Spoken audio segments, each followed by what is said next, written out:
And so that has helped me basically think, don't be a powerless bitch. Like, just shrink the gap.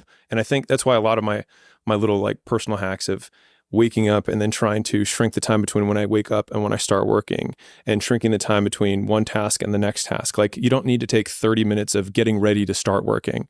Like, you can just start working, because as soon as you get into it, you start pulling the thread and you're like, oh, here it is. And all of the time that I was getting ready to work, I was just using up my best brain power time on things that truly don't move the needle at all. Yeah, I came to call that the productivity rain dance. Yeah, right. That you sort of do this weird sacred ritual beforehand. Yeah. And we've spoken about this before, but it's, there are certain things that you can do that will make success or productivity or focus more likely and better. Totally. That doesn't mean that you should disregard them. That over-reliance on them makes a very fragile, unrobust way to get into working. I would delineate the difference between preparation and routine.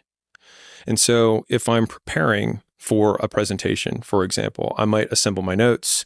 I might read some stuff about the audience ahead of time. I might read about whoever's, doing the event and learn more about that. I see that as preparation for the thing, which I still see as work. And I think some people, I made a post about how preparation is like everything. I put a lot into preparation. They're like, oh, see, you have a morning routine. I was like, no, I don't need to stand on one foot and do 17 cold plunges and write 6 affirmations, because none of those things are directly related to the work that I'm going to do. And so for me, if it's basically preparation is just a stage of the work. And so if I need to prepare to work, then that's fine, as long as it's related to the work that I'm going to be doing. Well, we spoke about this yesterday, the difference between focusing on inputs and focusing on outcomes.